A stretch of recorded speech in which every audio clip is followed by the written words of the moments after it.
Alright, today we are playing What's in the Box? This is a box that just arrived. I actually know what's in the box. But it's a two-parter because one of the things I can actually get into now, which will be the next video, the other thing I won't be able to get into until I find $550. When I find $550 or this other thing used, I'll be able to install the second part of this. Oh, and if you haven't already read the description, this is bike related, so you guys that are really hungry, I should add, the guys that are really hungry for Golf R content, I'm really sorry. I know that like snow's on the ground and you're like, what the fuck are they still doing with this bike? Wow, okay, I appreciate the endeavor by the person who sold this stuff to me, but holy crap, this is gonna get everywhere. I'm just gonna own it. I'm just gonna own the situation and we're just gonna deal with the repercussions of what's about to happen. Oh, sweet Lord. Oh, that'll help a little bit. And this thing's huge.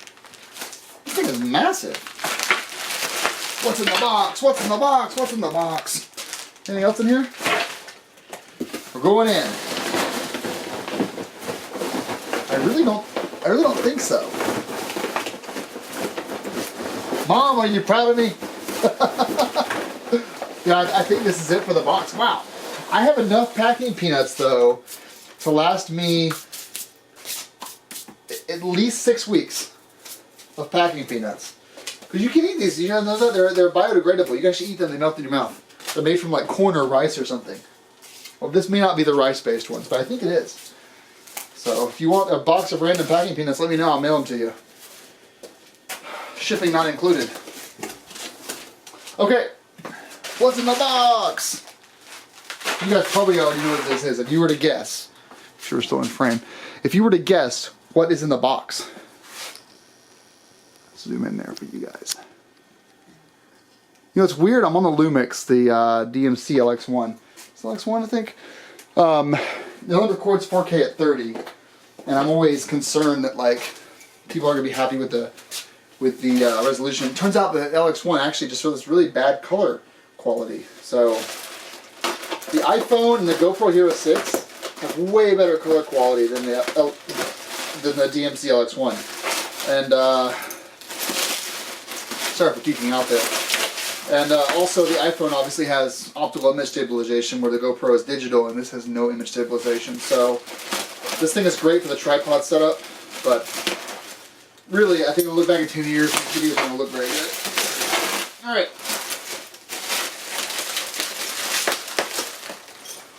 Boy Scout rules, don't cut towards yourself. Too late.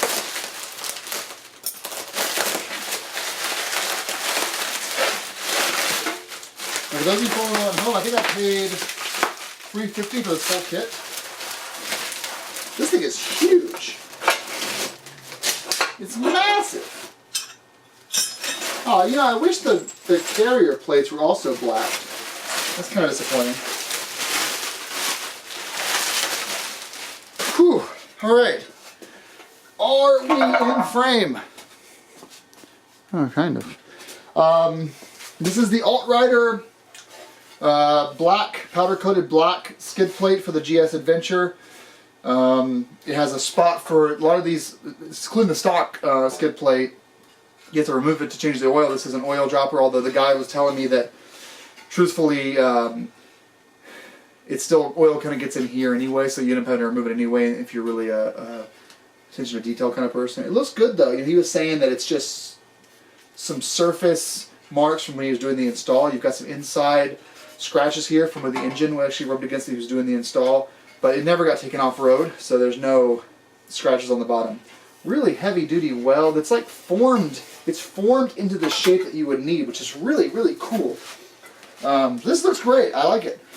I think this sells for $450 or $500 new. It's a very expensive skid plate, it's supposedly the best. It covers the exhaust hairs in the front. It does not mount to the engine, so you're not going to do any permanent damage to your engine if you go over something that pulls the skid plate back really hard. It mounts up to the frame of the bike.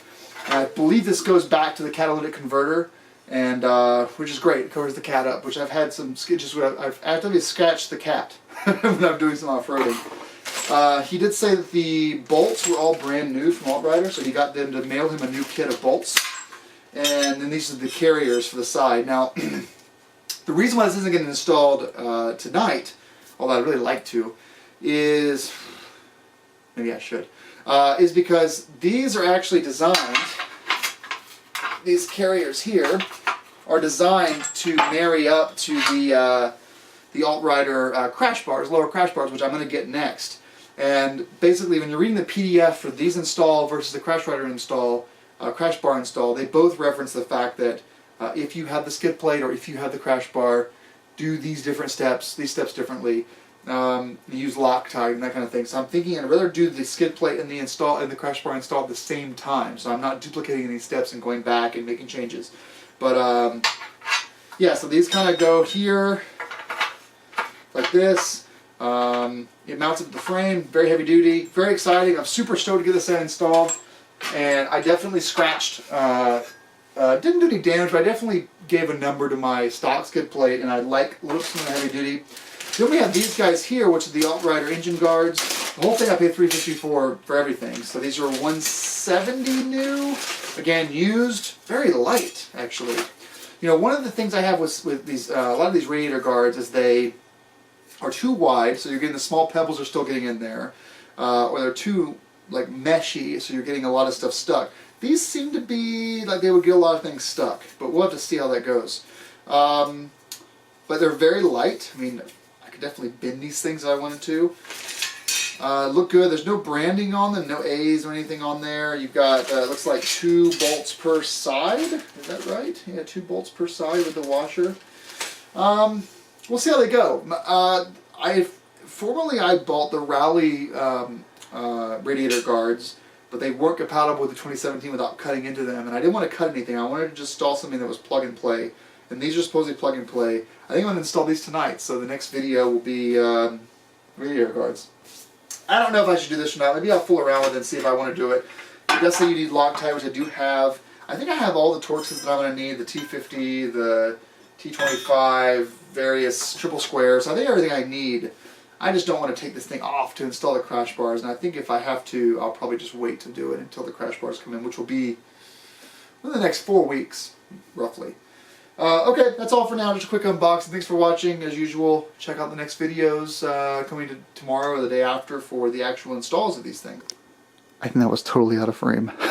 And I mentioned 3 times, is this out of frame? And instead I think you just looked at my stomach the whole time, so cheers to that. Yeah, those are the Radiator guards, and then over here is the skid plate. God, I really feel bad about that. I should even reshoot this, shouldn't I? Nope, we're gonna send it. Fuck it.